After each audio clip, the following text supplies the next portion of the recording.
Coming to you from deep inside the bowels of a great big empty. Get ready for another episode of The Home Defense Show with Skip Coryell.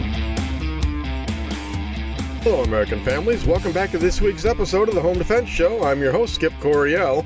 And if you love your family, care about them deeply, and want to learn how to protect them in every facet of your life, then you've come to the right place. We have got a great show for you today. It's a great show. We're not exactly operating under optimum broadcast conditions here. I am in my mobile defense command post right now. Do you hear that pop? Pop, pop. Every time I say the word P or a word that has the word P in it, it pops. Normally, I'm in my studio back home. I've got sound absorbing fabric all around me, and I've got a pop filter right in front of me that takes away that P sound. I'm going to stop doing that. It's going to drive you guys crazy. But, here I'm in the great state of Oregon. Something has happened that has never, ever happened before. Hold on. Let me lock the door on my Honda Pilot right here. My Honda Pilot. There we go. Why? Well, I should always lock the door for one thing. But, you know what? I have never broadcast the Home Defense Show without a gun. I am totally, utterly, inescapably, undeniably, indefatigably unarmed. Okay, yeah, I got a knife and I've got pepper spray, but I don't have a gun. Folks, I do not have reciprocity. Oregon will not recognize the Michigan permit. In fact, I'm going to read off all of the states that Oregon will recognize as far as reciprocity goes. Non-residents from what states can carry in the state of Oregon? All right, here I'm going to read off the list. Here we go. Ready? Okay. Would you like to hear it again? One more time. All right. Yep. That's it. Zip, zero, zilch, nada. Oregon will not recognize anyone's state permit. Whether it's from Michigan to Utah to Arizona to Texas to New Jersey, it don't matter, folks. If you are not a resident of the great state of Oregon and you don't have an Oregon resident concealed carry permit, you cannot carry a pistol in order to defend yourself and your family. That's just the way that it is. Now, don't get me wrong. That doesn't mean all the Oregon gun laws suck, because they don't. They've got some fairly good gun laws, but only for residents. Okay? So here I am in my mobile defense command post. That's a 2009 Honda Pilot.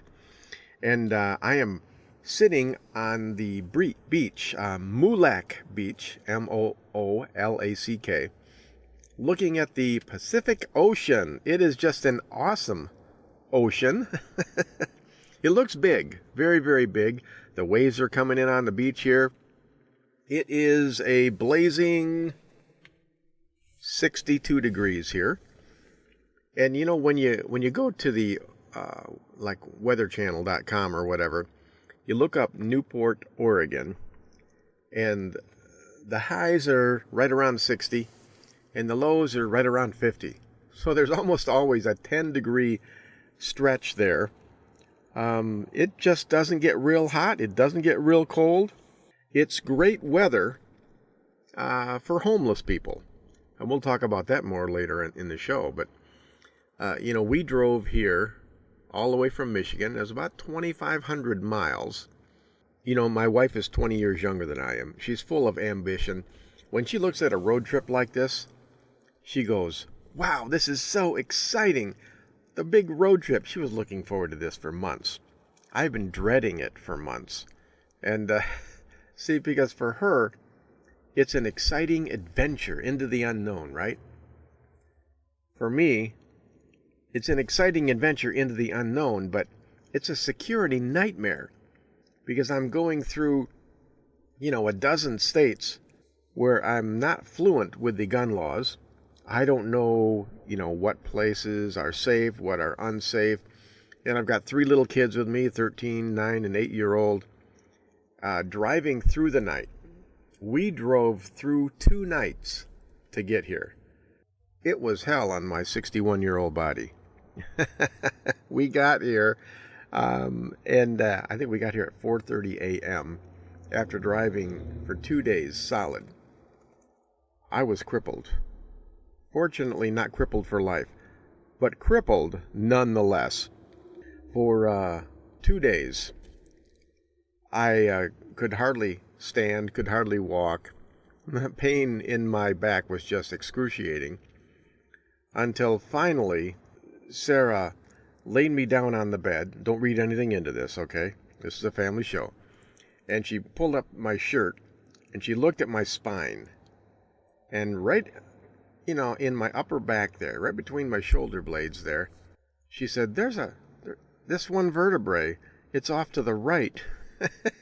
And I thought, well, I've always leaned right, but that just can't be conducive to good posture.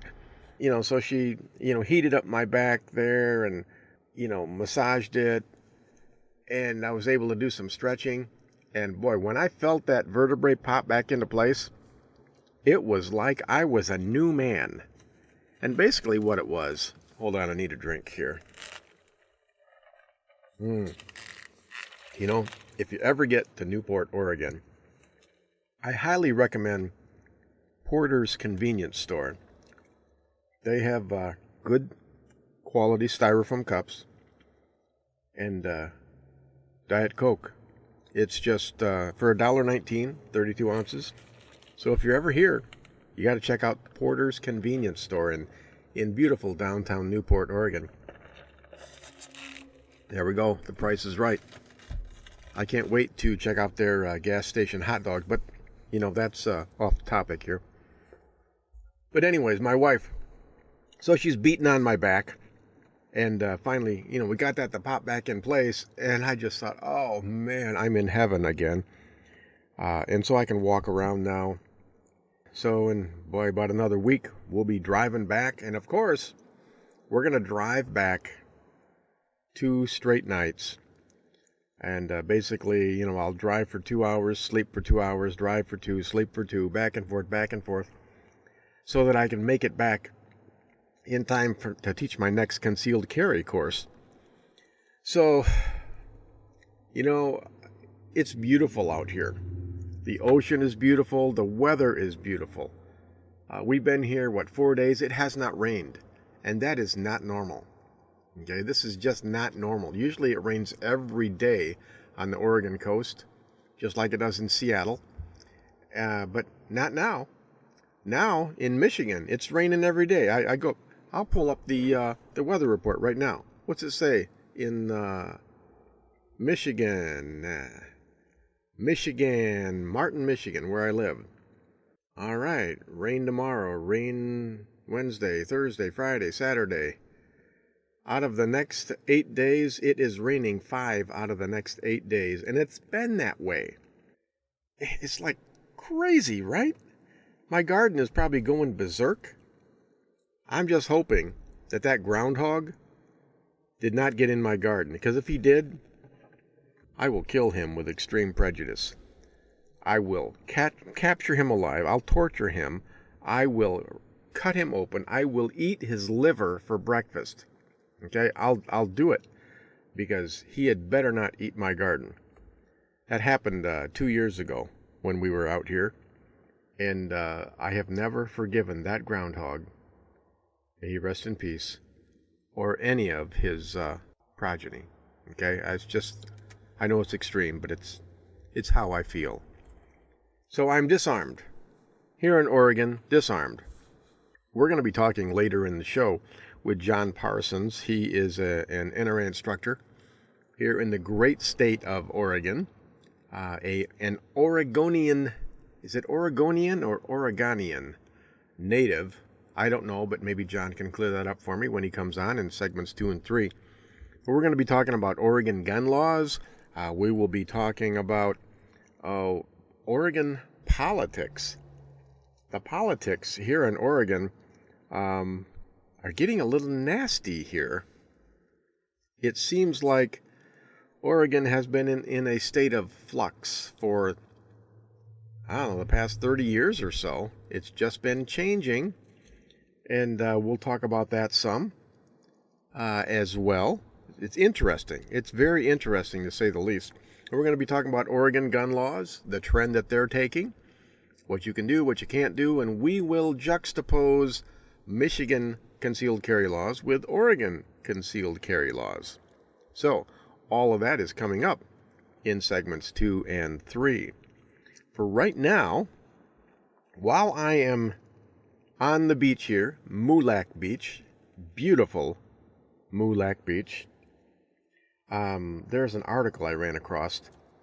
I ran across this article on the way here, on the drive here. It was on Fox News, you know, how the Oregon state legislature, there were, I think, 11 Republican senators who walked out and went into hiding, and the governor was threatening to send the state police and bring them back by force. Here, this article is from thepatriotchronicles.com. It says, Oregon GOP senator defies governor. Send bachelors and come heavily armed. That's in quotes. Oregon Republican senators are making a stand. They are refusing to go back to the state Senate building. They will not go back until the Democratic majority agrees to stop trying to pass a bill to reduce fossil fuel emissions. The Democratic senators and the governor are angry as the Senate cannot do anything until the Republicans return. They need 20 people in order to form a quorum. It has gotten to the point that the governor is now threatening to sic the police on the protesting Republicans to force them to return. You know, I remember this happened in Wisconsin. It must have been 5-6 years ago. The Democrats fled to Illinois from Wisconsin and would not come back to vote on a bill. And who was the governor? Was that Rick Scott? You know, he sent the state police out to get them as well. I don't know if he found any of them, but, you know, eventually it blew over. And this is something the Democrats do, the Republicans do, just as a matter of, you know, it's the way they do business. Governor Kate Brown commented on the protest. Quote, after many hours of well-intentioned, respectful negotiations on Wednesday, the Senate has come to an impasse. The Senate Republicans have decided to abandon their duty to serve their constituents and walk out. The Senate Democrats have requested the assistance of the Oregon State Police to bring back their colleagues to finish the work they committed to push forward for Oregonians. As the executive of the agency, I am authorizing the state police to fulfill the Senate Democrats' request. It is absolutely unacceptable that the Senate Republicans would turn their back on their constituents, who they are honor-bound to represent here in this building. They need to return and do the jobs they were elected to do. Republicans soon fired back. Quote, protesting cap and trade by walking out today represents our constituency and exactly how we should be doing our job, Senate Republican leader Herman Bartschiger, Jr. of Grants Pass said in a statement Thursday. Quote, we have endured threats of arrest, fines, and pulling community project funds from the governor. We will not stand by and be bullied by the majority party any longer. Republican Senator Brian Boquist responded by telling state police to send bachelors and come heavily armed, unquote, if they come and get him. Quote, I can tell you I will be in multiple states and on the move, and some of my colleagues are as well, Senator Tim Knopp told KOIN News Thursday evening. Senators risk a $500 fine for each day they fail to appear. The session ends on June 30th, which means if Republicans don't come back, all the bills from the previous session will have to be reintroduced in a special session. The Senate Republicans are doing exactly what their constituents would want. As it stands, they have no chance of beating Dems in a vote, as they are the minority. So they are doing everything in their power to stop Dems from passing bad legislation. This is admirable as they are facing fines and are going to be hunted down by the police. Yeah, you know, we talk about this with John Parsons in segments 2 and 3 a little bit. Basically, you've got a case where Republicans are in a minority. Conservatives are definitely in a minority. They're run by by the western half of the state, right along the coast. You've got Portland, Salem, Eugene, Newport. Very heavily liberal states. I suspect a lot of people moved up from California in the last 40 years and took over the politics. And it changed Oregon. Maybe forever. I guess we'll see. All right. Well, that's a pretty good introduction to the great state of Oregon. We're going to take a little break here. When we come back, we are going to be introducing NRA instructor John Parsons. He's from Middle Oregon, and we're going to... That reminds me of Middle Earth, you know, Tolkien. But anyways, John and I, we're going to be talking about Oregon gun laws, concealed carry laws, things of that nature, and Oregon politics. All right, we're going to take a 2-minute break. While we're away, go ahead and check out our sponsors, firearmslegal.com/Midwest Tactical, and see how they can help protect you and your family against the legal justice system should you ever have to use your firearm for self-defense. Also check out Center Shot Indoor Gun Range. Center Shot wears always a perfect 70 degrees. Go to centershotgunrange.com. When we come back, John Parsons from the great state of Oregon. This is Skip Coryell on Home Defense Show. Don't go anywhere. We will be right back.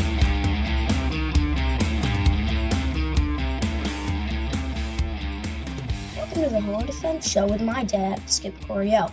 Don't go nowhere. We'll be right back. Do you have a story inside you yearning to come out? As a self-published author, you are free to creatively distribute your book online or using your own professional connections. White Feather Press will publish your manuscript and set up online distribution, allowing the author to retain all copyright and distribution rights as well as all profits.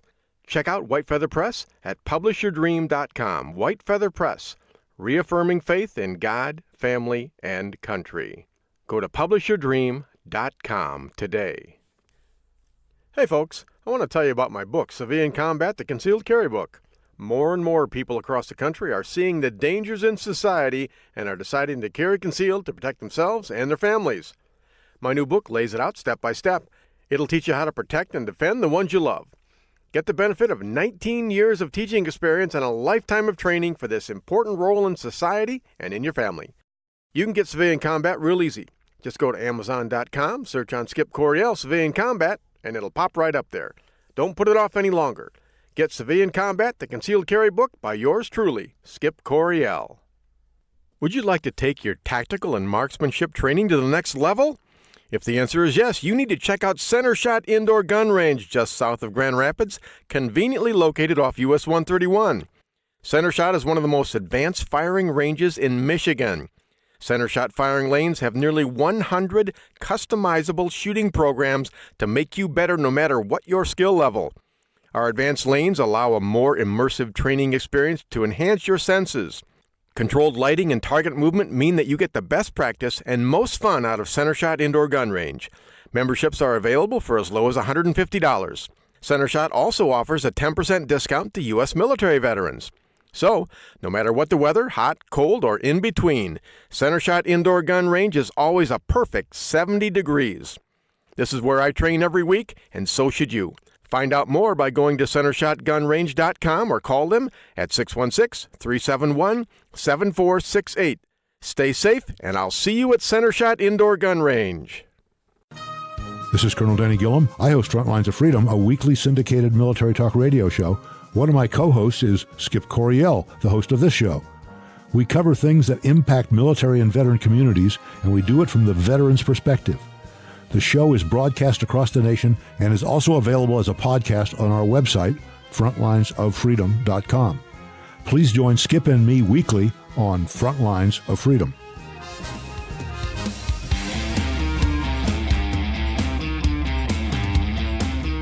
Okay, folks, welcome back to the Home Defense Show. This is your host, Skip Coryell. Today, I am in the great state of Oregon, over on the coast near Newport, and I thought, as long as I'm in the neighborhood, I might as well find out more about Oregon, about their gun laws and how things work here. And I have on the phone with me John Parsons from the great state of Oregon. So, John, welcome to the Home Defense Show. Skip, thank you for having me. Well, now, John, I can honestly say that my listeners don't know you yet because I don't know you yet. We hooked up via Facebook. So, John, can you just spend a couple of minutes, tell us, who you are, maybe, how you learned about guns, how long you've been in Oregon, all the good stuff about John Parsons. Sure. So I was born and raised here in Oregon. I grew up in a small mill town on the west side of the Cascade Mountains called Sweet Home. It's really the last stop on Highway 20 before you go over the mountains. It used to be a nice, vibrant little town, lots of hunting, lots of fishing. We had 2 reservoirs there. And that's really what I grew up doing, spending as much time outside as possible. I just say that was, and that was me and everybody I grew up with. I mean, we did not know any other way of life than being outside, respecting firearms because everybody hunted. I'm not that old, but I grew up where people still had, kids would drive to school with rifles and shotguns in the pickup because they went hunting after school. Yeah. Well, John, how exactly is not that old? I'm 44. Oh, well, you're right. You're exactly right. That's not that old. I'm 61. So, you're that's not very old at all. So are you hinting that gun laws have changed in the state of Oregon since in the last 20 years? They've slowly changed. It started out, I don't remember, it's been several years ago, I want to say right after I was out of high school, where they passed a law saying that guns sold at gun shows had to have background checks. Mm-hmm. And then, in August of 2015, the law was enacted earlier that year, but it became a fact that every private party firearms transfer had to have a background check, which has really been a nightmare for, local dealers because, most of these guys are small shops and now they've got to keep those records and, charge a fee. And the state kept saying, oh, no, dealers won't charge a fee. And there's a lot of confusion. And it's still been, 4 years. It's still not worked out. Yeah. But as far as ownership, the one beauty of Oregon is there's really no restrictions on what you can and cannot own. Even if you follow federal law, suppressors, National Firearms Act items like short-barreled rifles, short-barreled shotguns, full auto stuff, all that right now the state refers to the federal law. And so as long as you follow that, there's no state laws that, and the same thing with, semi-automatic firearms and handguns. There's no real restrictions on what you can own at this point. Now there's every year legislation, gets proposed. So far it's always been turned down. We, hopefully we'll continue to keep that trend going. Yeah. John, tell me a little bit about your, let me see. Are you an instructor? You have a concealed carry license? Do you shoot pistols, rifles? Yes to all. I retired from the Oregon Army National Guard in 2015 after coming home from Afghanistan. And during my time, I spent quite a bit of time teaching in the military, both active duty time and in the Guard. And so when I got out, I was approached by a gentleman named Scott Turner of Northwest Self-Defense Education, who is a local firearms instructor, teaches firearms, both, handgun, carbine, is a gun instructor. We have a tactical medicine division. So he approached me about teaching when he found out I was moving over to the east side of the mountains to Central Oregon. And so I got my instructor certification in 2017.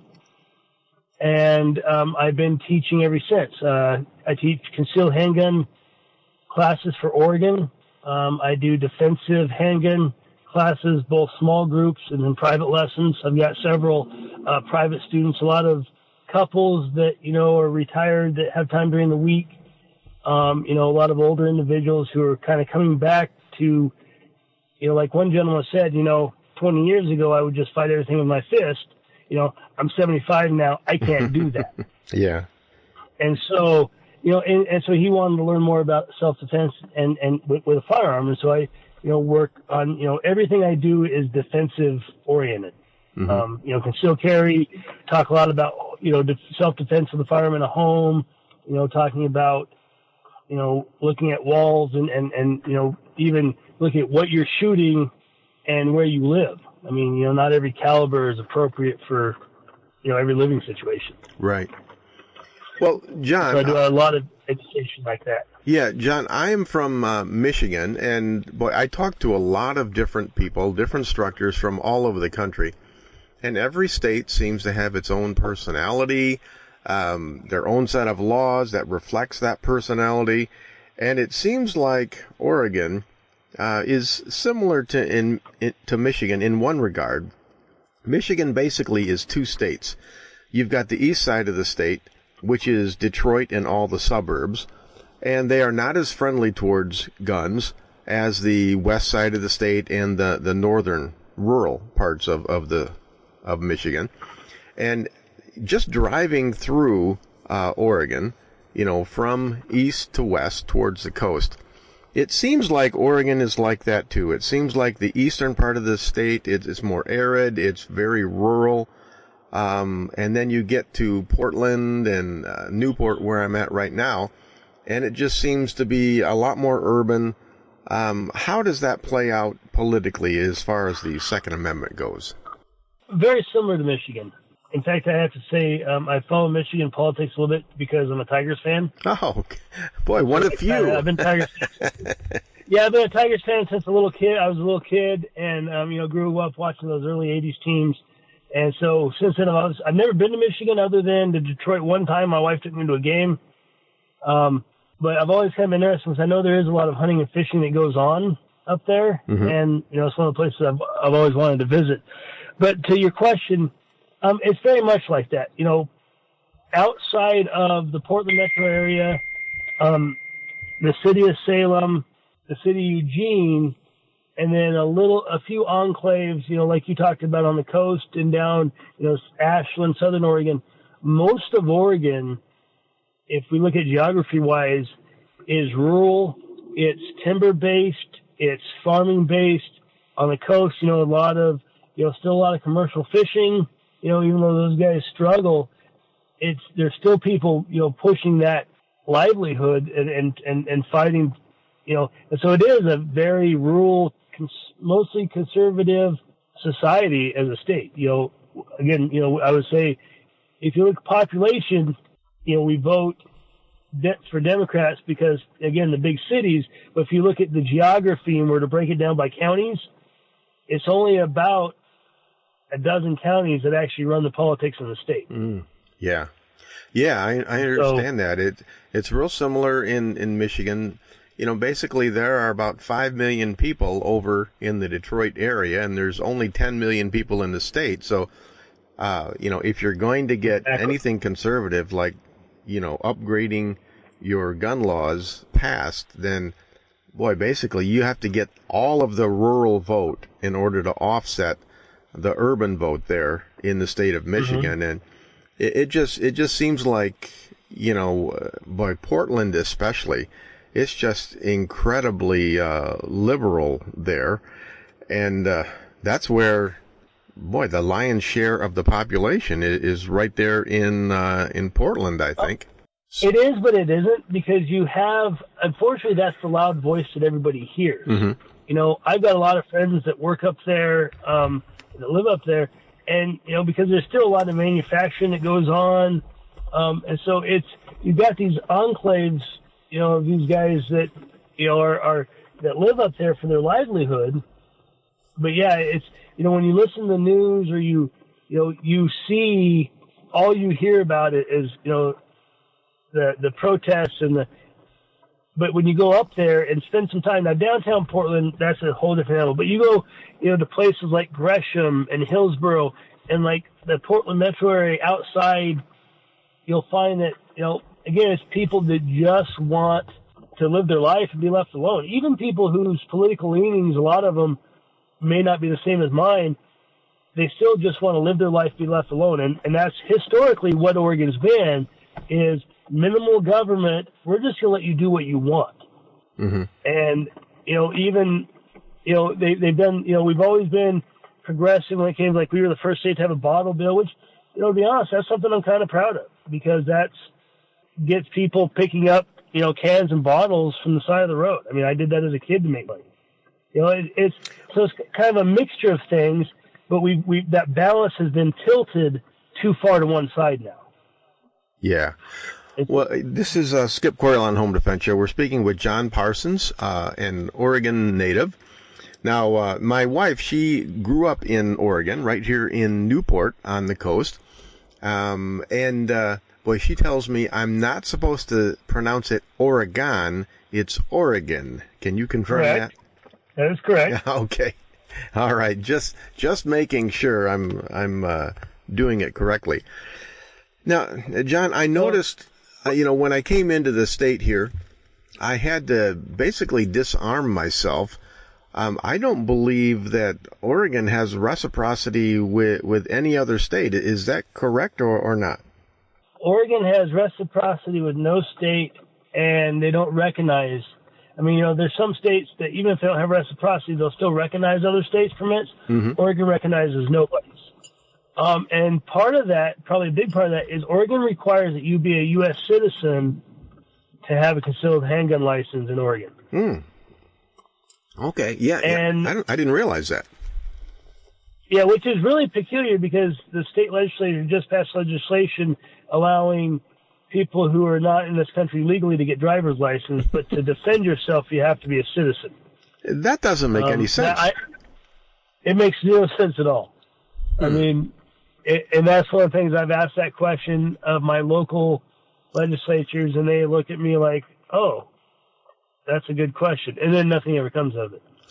Well, it sounds like, maybe 20, 30, 40 years ago, things were a lot different, and maybe Oregon was doing things politically for different reasons. Now, all of a sudden, you've got the far left coming in and taking power, and they're just going too far. And, I just noticed a couple of days ago when I got here, there was 11 Republican senators, I think, that were missing. They just went into hiding because they didn't want to vote on some, I think it was like a green initiative bill or something. What's up with that?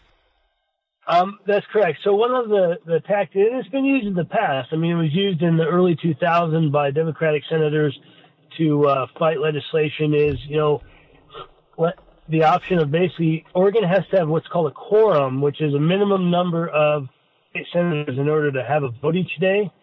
And so if there's people gone, then they can't vote, therefore no business gets done. And by these 11 senators basically walking away, that denied the quorum for the state Senate, and therefore no business could get done.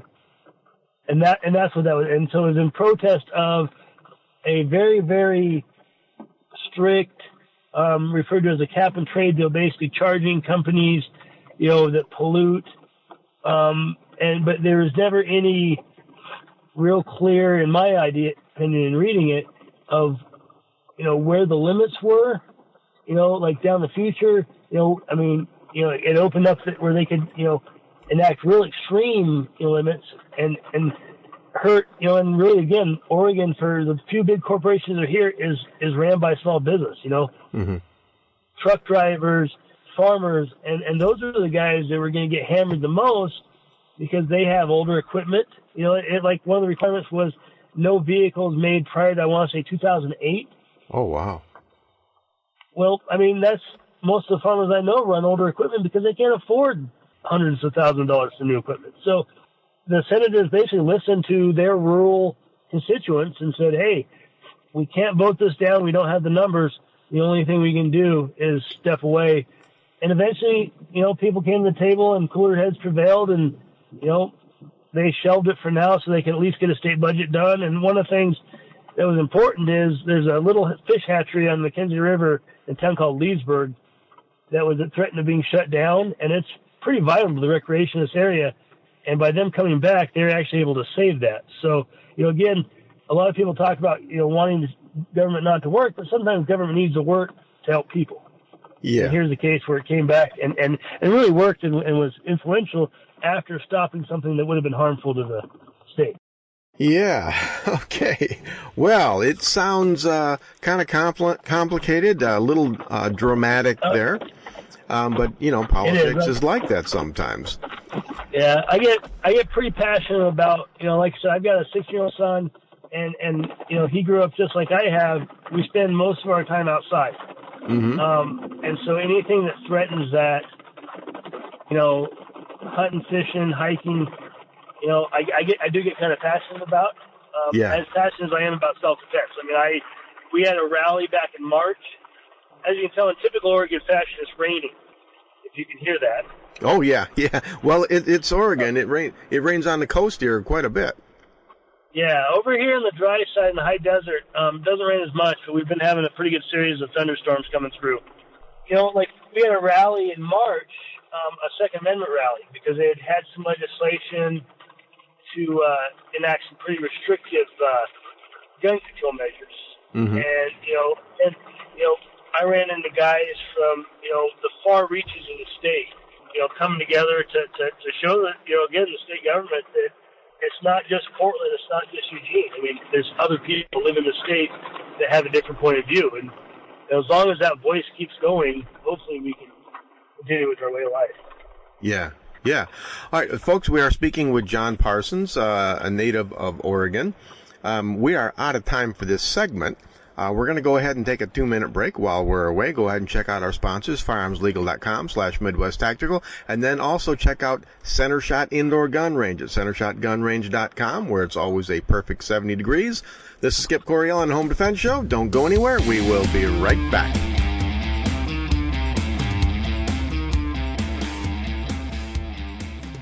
This is Felix Coryell on the Home Defense Show.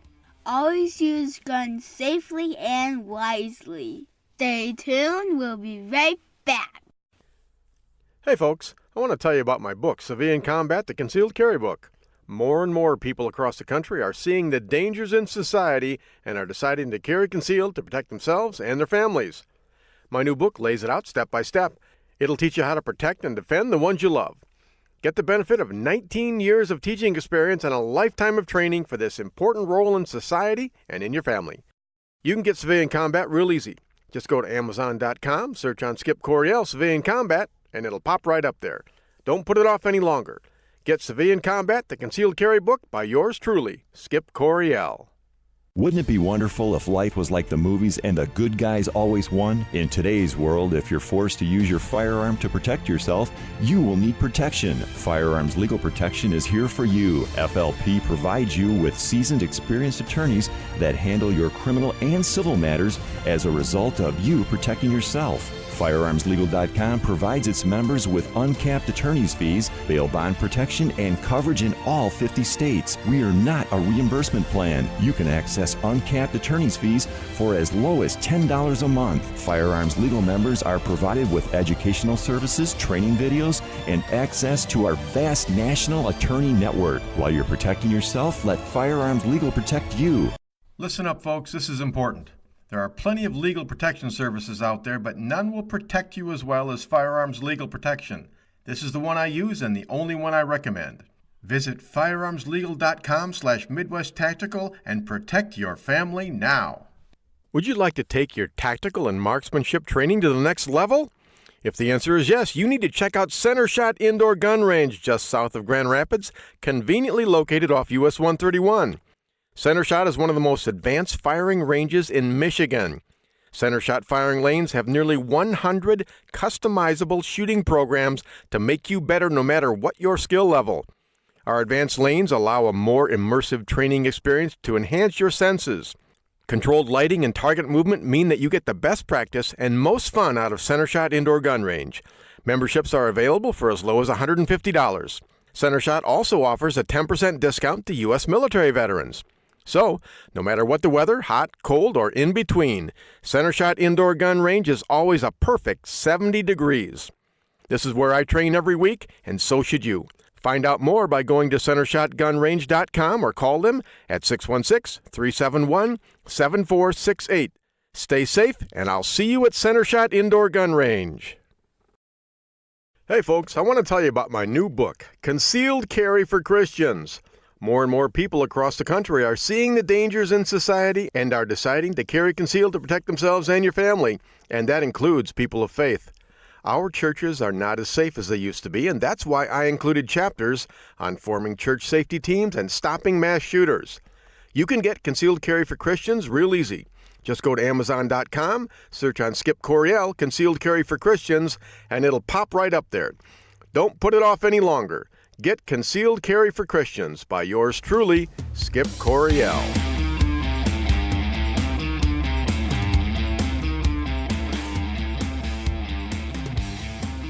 Okay, folks, welcome back to the Home Defense Show. This is your host, Skip Coryell. We are speaking today with John Parsons, a firearms instructor from the state of Oregon. Now, John, we were talking about, politics, basically, and talk more about, Oregon is in the news a lot, coming from someone from Michigan.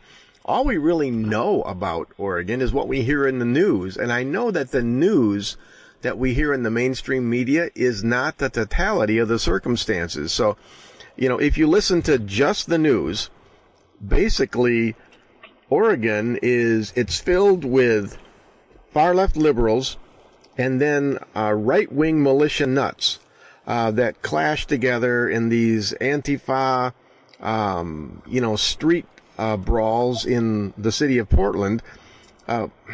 What is the reality? You've told us a lot of it already, but as far as the Second Amendment goes, where's the trend going? Are you headed towards more gun control or less gun control in the state of Oregon? I would say that right now the state legislature is in a place where they are trying to trend more towards more gun control. And again, when you talked about the protests and stuff, that's Portland. Portland seems to be the epicenter for that. And I've even ran into people, friends of mine who work in law enforcement up there, who run in to arrest people from out of state because they come there because that's where they can go protest and just run amok. I see. On both sides. Recently we talked about the senators and the support they had. Oregon has an organization called Oregon 3%ers, and it's kind of a loose network of like-minded individuals who are supporting that, and they got labeled, I saw several times, as militia, and it's not even, what they do, they're more of a awareness and education, if that makes sense. They go out and try to educate people about, Second Amendment rights, about constitutional rights in general, and, to see those guys, people I know get labeled that way, it's just, the media is, you got, again, people from out of state trying to put national labels on very localized issues. And, Oregon's kind of unique that way where, nothing is really, the way it looks. Like, we talked about gun rights. I have people who contacted me, like in the LGBTQ community, who are interested in their self-defense. And so, really it's like Second Amendment issues aren't a right-left. It's a human rights issue, and it's about, the ability to, if you choose to protect yourself, having that right to, no matter where you view things. Yeah. Well, it sounds, John, like you're kind of in a similar boat to Michigan. We just elected a Democrat governor, Secretary of State, and Attorney General, and so we were making a lot of good upgrades to our concealed carry laws and our gun laws over the past, 15 or so years, but that's all been kind of put on hold now, and now we're playing quite a bit of defense as well, and it's a little frustrating, but, can you give us some specifics? What is it like to carry concealed in the state of Oregon? I know you shall issue, so, but what exactly are the legal requirements for carrying a gun in the state of Oregon? So the state requires, the state requirements are a class, basically an education class by either a NRA certified instructor, a law enforcement personnel can teach a class basically it's a firearm safety class, and it's all classroom. There's no shooting required. Oregon's one of the few states that does not require range time to get a concealed handgun license. As far as the individual issuing, outside of the shall issue and strict parameters for denial, the process itself is usually left to the county sheriffs. Okay. And so where I live in Deschutes County, they've got their own office. I had to renew my permit. I walked in there, showed them my ID, filled out, basically an abbreviated application, just updating information, paid my fee, and right there my permit was renewed, and in 2 days I'll have one in the mail. They're very efficient, work very, very friendly. Again, you go to other parts of the state, that aren't quite as firearm friendly, and you got to make an appointment, do an interview. So some sheriffs can make it more difficult, but what it comes down to it is, as long as you are not a felon, are not a, domestic abuser, you can get a concealed handgun license in the state of Oregon. Well, that's good. John, what is the fee to get your concealed license? The first time it's $65 because you pay a one-time background check fee to the state, and then you pay the county for your permit, and then renewal is, I believe, $35. I had to try to remember. Sometimes my memory's not straight, but it's really not that expensive. And that's what I tell a lot of people when they start asking about cost, because cost of the class and cost of the permit. I'm like, well, if you look at your ability to defend yourself anywhere in the state of Oregon, you're talking about total less than $100. Oh, yeah. Actually, John, that's a lot better than Michigan. Michigan, the permit, whether it's first time or renewal, it's $115, and you have an 8-hour class, 3 hours of range time. So, yeah, I believe Michigan is one of the worst permits in the country as far as cost goes. But reciprocity is fairly good. We can carry in 40 states nationwide. What is reciprocity like in Oregon? I know you can carry in Michigan because we recognize all states. How many states can you carry in? I would have to look. But off the top of my head, I want to say it's less than 20 for Oregon. A lot of people, and I'm working this summer on becoming a Utah instructor to teach non-resident Utah permits. It requires some travel to go down there and take the class, but that's what we do a lot. My senior instructor teaches Utah permits, and so a lot of Oregon residents, if they travel, they'll get a non-resident Utah permit, and so they are covered when they travel outside of Oregon. Yeah. John, I would encourage you to do that. I was a Utah instructor for, I think 5 years. I was teaching over in Wisconsin, and they needed to do that as well. And I believe with the Utah permit, I believe it's 34 states that you're good in. It seems to change about every year. So it's hard it does. Stay caught up on that. It does. Well, what kind of pistol-free zones do you run into in the state of Oregon?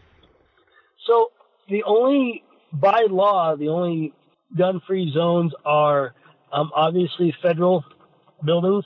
Okay. And then state and county municipalities like courthouses and any state agencies like that. Now, our national forests and our state forests, you can carry, with the exception of like on federal, like at national parks, you can't go into buildings. If that makes sense. Right.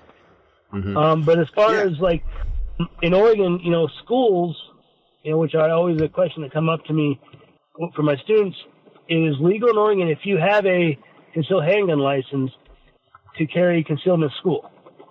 That's real similar to Michigan. Actually, it sounds like you have a lot fewer pistol-free zones than Michigan does.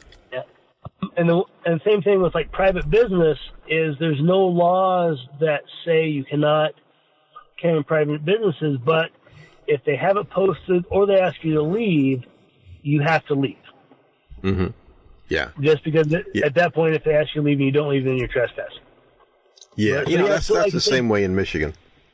Yeah, right now Oregon's pretty open about that. I mean, for all the, stuff you see in the news about it being, moving to the far left, we still, because there's people fighting and we've got some pretty good organizations that, are there in Salem and fight, every day, to protect gun rights, they have been very slow to move. Mm-hmm. So is there like an Oregon version of the NRA, or what is your state organization? There's Oregon Firearms Federation is one organization that's very active, and then Oregon Gun Owners Association is another one. Mm-hmm. Both those organizations, and then we've got a lot of industry here in Oregon. Radian Weapon Systems, Noveski, are both companies that they sponsored the rally that we had in March. And it became very active in helping Oregonians, fight for their Second Amendment rights. Which that is great sounds to see awesome. We've not had that in the past. We've not had the industry involvement, and we're starting to see that this year on a pretty good scale. Oh, okay. Good. Well, it sounds like you guys you're getting organized and you're holding your own. You're fighting back, which is always good news. You don't want to capitulate to this kind of thing. It's always easier to keep your gun rights and fight for them once you have them. Well, once you lose them, it's really hard to get them back. That's been my experience. Very true. And we've actually been, whether it's fortunate or unfortunate, to have great examples from north and south of us of people who, especially in California, have capitulated the gun rights. And now, I mean, you see the state that they're in. I mean, it's just awful. Yeah. We get a lot of people that move up here from California, and I call them, there's two kinds, there's the good kind and the bad kind. They're the ones that come up here to escape, that want to live the way we live. Then there's the ones that want to come up there and then want to change it to become like California. Oh, yeah. But we've got a lot of the good kind over here, so. That's for sure.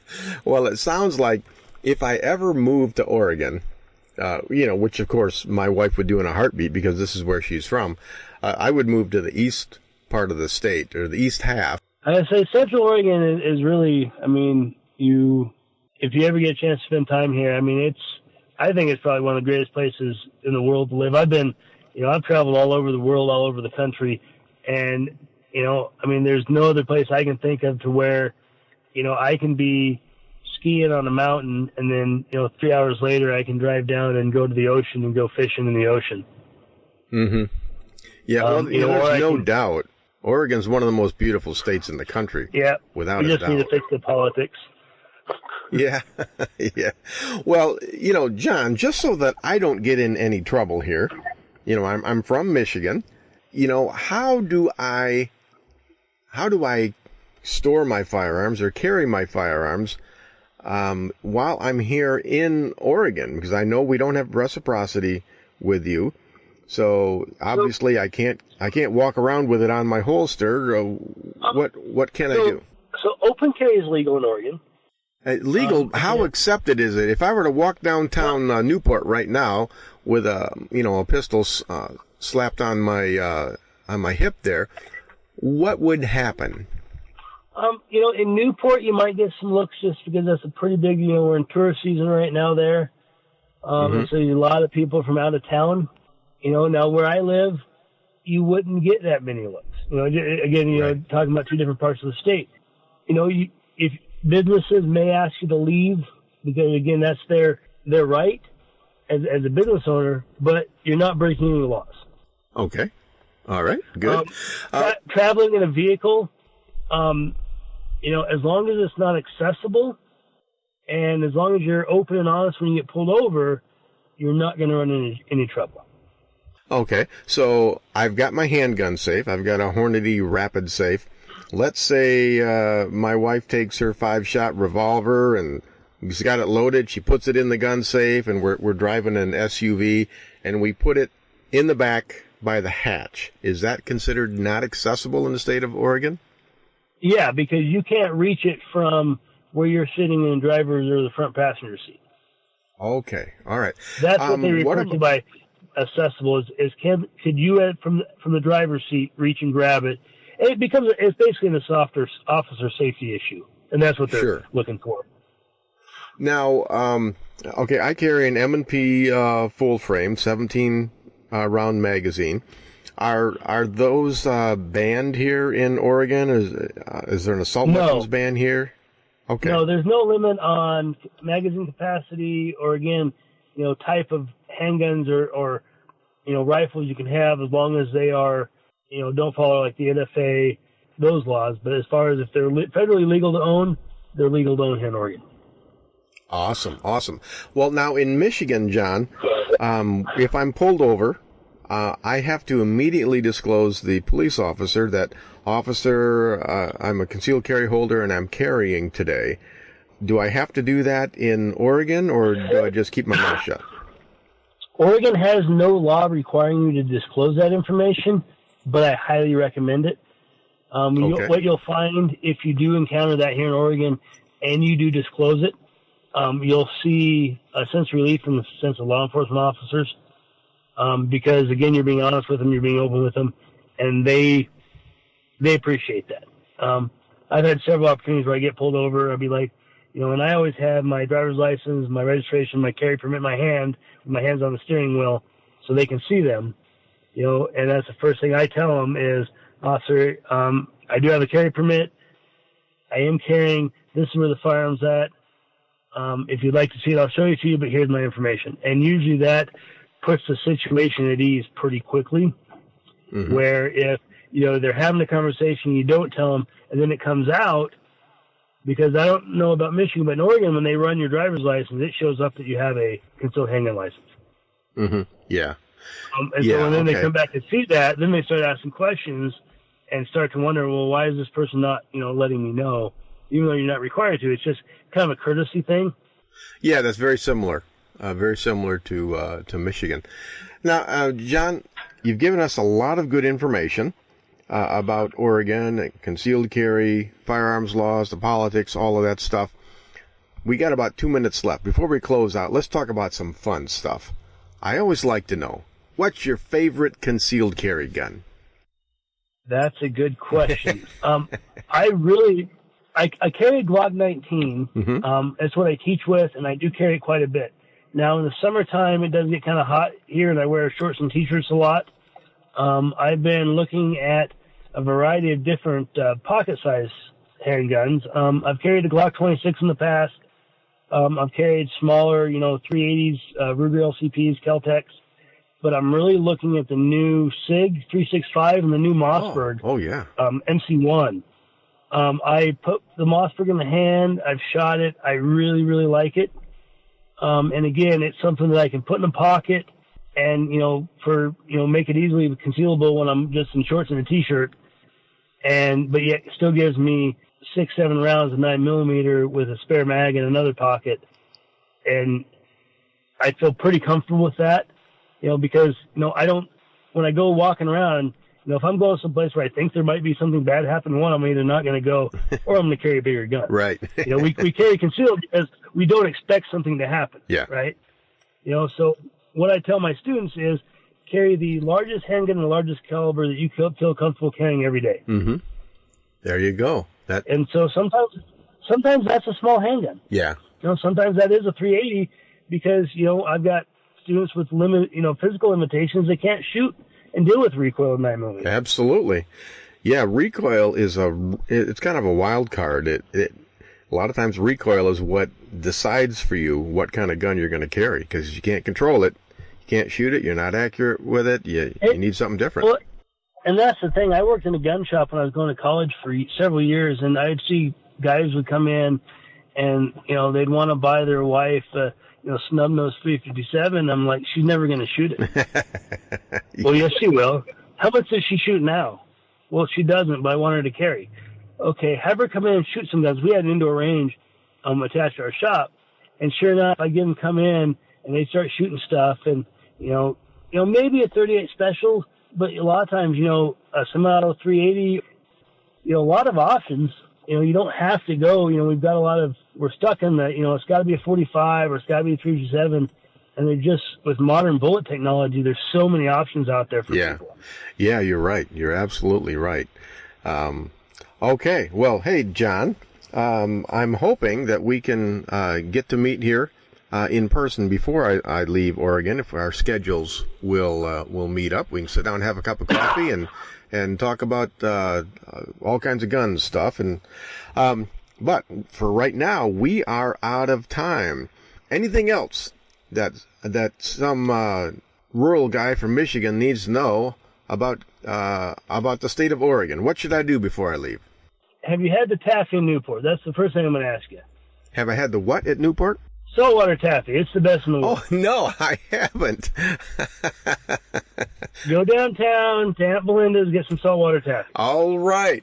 You know, that's something that I wouldn't have found out about. So good enough. I will do that. And then the other part, just, enjoy, you're on the Oregon coast. You got some of the best seafood in the world. And then if you get a chance to drive around, again, the variation of ecosystems and geography in the state make it, I've lived here my whole life, and I'm still finding new things and going to new places that I have not been before. Awesome. So awesome. John, thank you for being on the Home Defense Show today. Thank you very much for having me. I enjoyed it. All right. Okay, folks, we got another 2-minute break.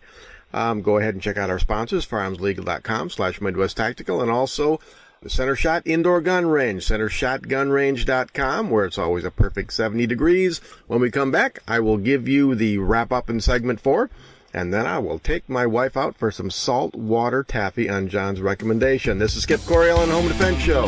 Don't go anywhere. We will be right back. Welcome to my dad's Home Defense Radio show. You're gonna love it. Hey folks, I want to tell you about my book, Civilian Combat, the Concealed Carry Book. More and more people across the country are seeing the dangers in society and are deciding to carry concealed to protect themselves and their families. My new book lays it out step by step. It'll teach you how to protect and defend the ones you love. Get the benefit of 19 years of teaching experience and a lifetime of training for this important role in society and in your family. You can get Civilian Combat real easy. Just go to Amazon.com, search on Skip Coryell Civilian Combat, and it'll pop right up there. Don't put it off any longer. Get Civilian Combat, the Concealed Carry Book by yours truly, Skip Coryell. This is Colonel Danny Gillum. I host Frontlines of Freedom, a weekly syndicated military talk radio show. One of my co-hosts is Skip Coryell, the host of this show. We cover things that impact military and veteran communities, and we do it from the veteran's perspective. The show is broadcast across the nation and is also available as a podcast on our website, frontlinesoffreedom.com. Please join Skip and me weekly on Frontlines of Freedom. Skip, it's time for the Armed America Report. What do you have? All of us here at Frontlines of Freedom want our listeners to get trained and get armed in that order. We fully support the right to keep and bear arms for all law-abiding families, and we encourage you to find out about the laws governing use of deadly force in your state and follow them to the letter. And of course, don't forget to follow the rules of safety and common sense whenever you're carrying a firearm to protect the ones you love. What's the story this week, Colonel? A Marine veteran in Florida was shot and killed last week during a road rage shootout that occurred as he tried to apologize to a driver for cutting her off in traffic. Keith Byrne, 41, was driving a utility vehicle on April 7th when he cut off the driver of a BMW. WFOR-TV reported a friend who was on the phone with Byrne at the time said he waited for the car to pull up on a stoplight so he could apologize. A passenger in the BMW, Andre Sinclair, 22, got out and shot Byrne in the chest as he sat in his truck. Byrne fired back with his own weapon, hitting Sinclair twice. Thanks, Colonel. According to the National Highway Traffic and Safety Administration, aggressive driving and road rage are causing serious problems on our roads. Here are some stats on the problem. 66% of traffic fatalities are caused by aggressive driving. 37% of aggressive driving incidents involve a firearm. Males under the age of 19 are the most likely to exhibit road rage. Half of drivers who are on the receiving end of an aggressive behavior, such as horn honking, a rude gesture, or tailgating, admit to responding with aggressive behavior themselves. Over a 7-year period, 218 murders and 12,610 injuries were attributed to road rage. And 2% of drivers admit to trying to run an aggressor off the road. Now, folks, those are some scary statistics. I think most people, if you drive long enough, are going to be involved in a road rage incident, either on the giving or the receiving end.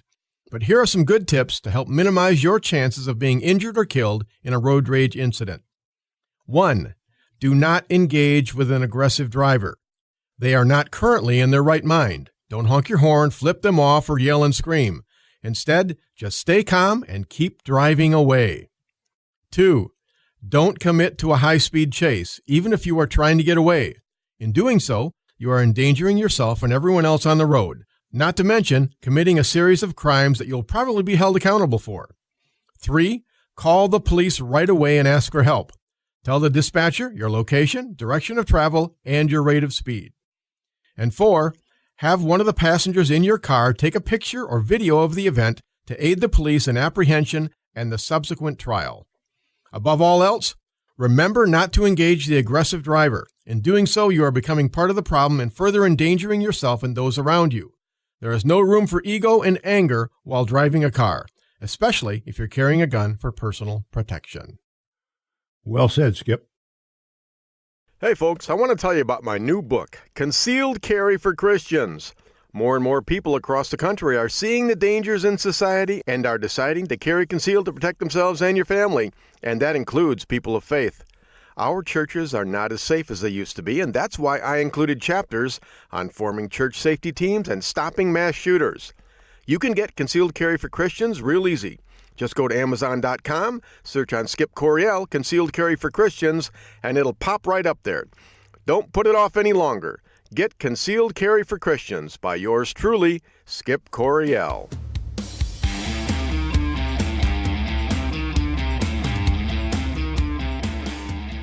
Okay, folks, welcome back to the Home Defense Show. This is your host, Skip Coryell. John Parsons, NRA Instructor from Middle Oregon. I guess Central Oregon sounds less medieval, doesn't it? That's just fantastic. John, great guy. Got to know him off air as well. Good instructor, super guy. The place where he teaches, John Parsons, he teaches at Northwest Self-Defense Education.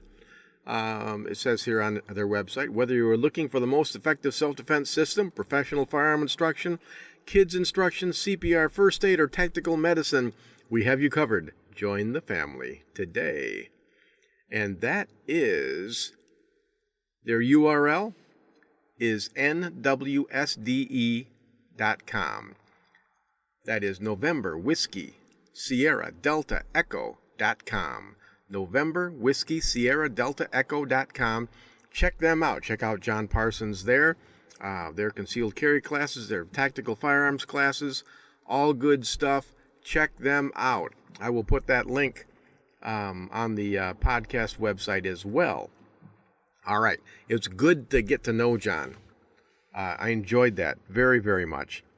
I came to the conclusion that if I ever moved to Oregon, I'm certain my wife would want to do that simply because she grew up here and it's home for her. She loves the mountains. She loves the ocean. And I got to tell you, man, it is awful beautiful here. The terrain is beautiful. The politics are incredibly ugly. We have that to some extent in Michigan as well with Detroit. You know, I've been trying to broker an agreement with Canada, but they just won't take Detroit. They say, I'm sorry, you're stuck with Detroit. We don't want Detroit.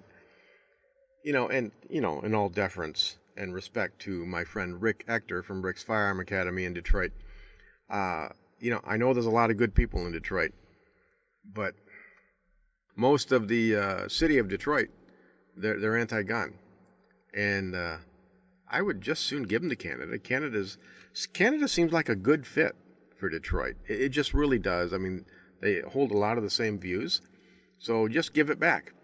And maybe Oregon should do the same thing. Just go ahead and take, the whole coastline here. It's beautiful, but just give it back to California, because that's basically what happened here. My wife grew up here, and I'm talking to the in-laws, and they said, there's just so many people that moved up from California. Basically, can we get real blunt here?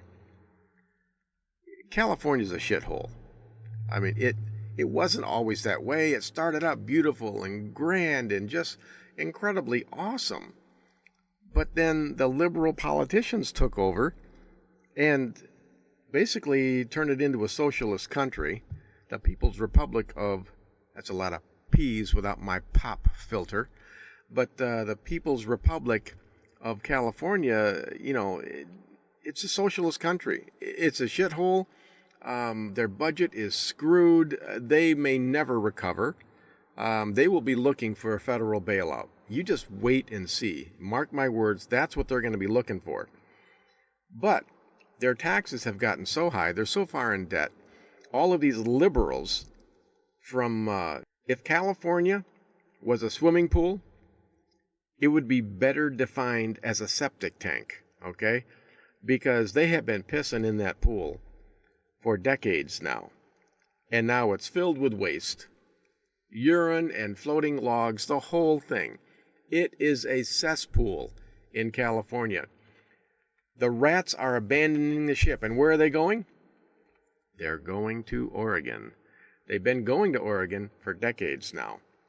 And now they're going to places like Arizona and New Mexico and Texas. And they're like a virus.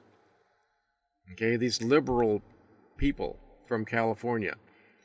They go and they feed on a carcass, right? They've been feeding on this roadkill called California for about 50 years now. They've totally destroyed the state.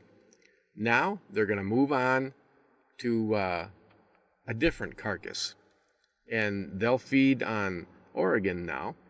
And boy, basically they took over.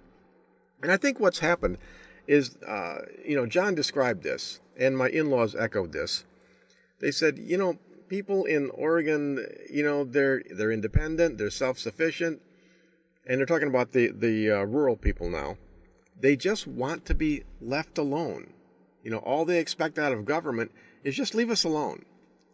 And I think that happens a lot. I see this is a recurring theme that I see throughout the country. Rural people are independent, they're strong, they're virtuous, okay? And they want to be left alone. But that allows a power vacuum because, we don't want to get messed up in politics. Politics are ugly, they're dirty, they're divisive, stinky, okay? And so that allows these people from California that moved to, previously red states, and Oregon used to be a red state. They move there and they say, oh, wow, these Oregonians, they just want to be left alone, right? So we will slowly take over, kind of like stealth politics, right?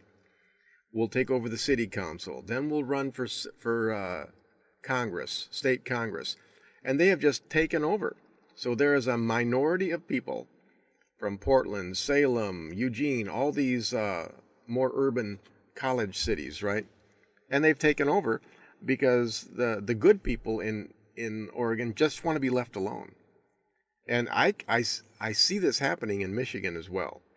And if we are not careful, folks, right here in River City, right here in Michigan, it's going to happen to us. Because look, we have a anti-gun governor, anti-gun secretary of state, anti-gun attorney general.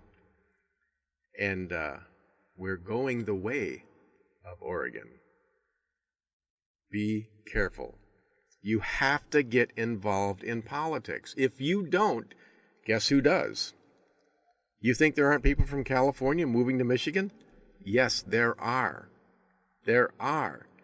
And they are doing it by design, and they will take their lifestyle and they will impose it on us if we don't stand up and yell no.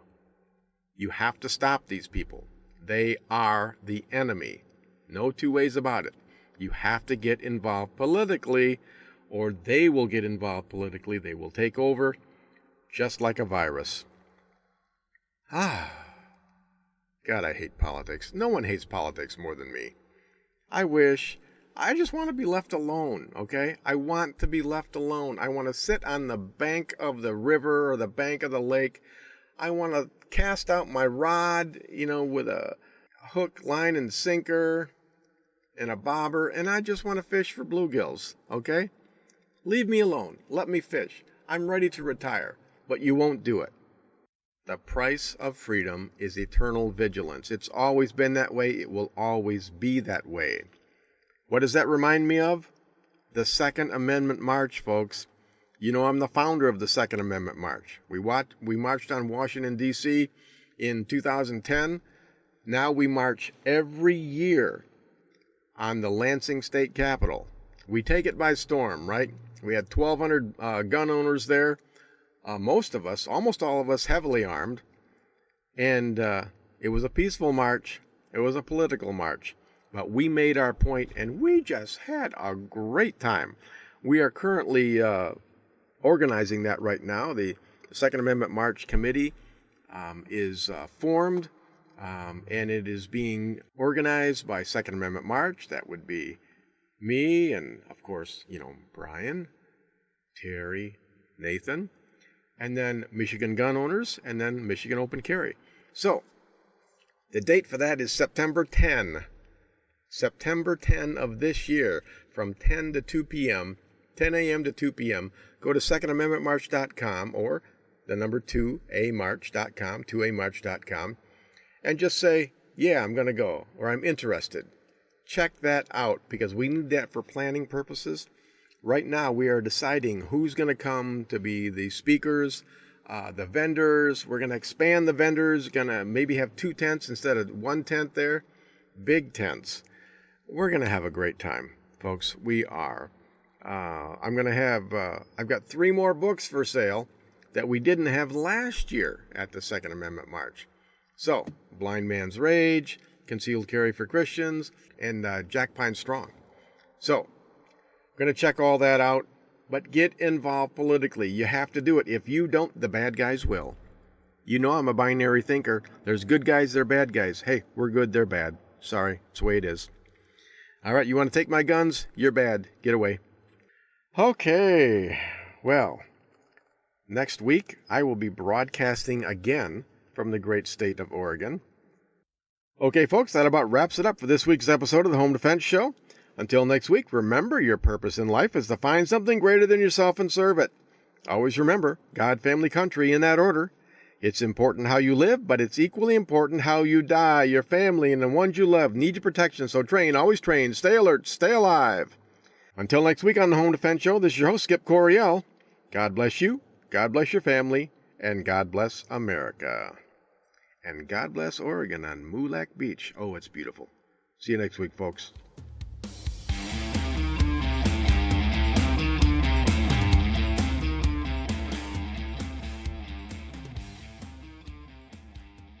Thank you for joining us this week on the Home Defense Show. Now, get out there and protect the ones you love. We'll see you next week with more of the best in home defense. Bye-bye, boys! Have fun storming the castle!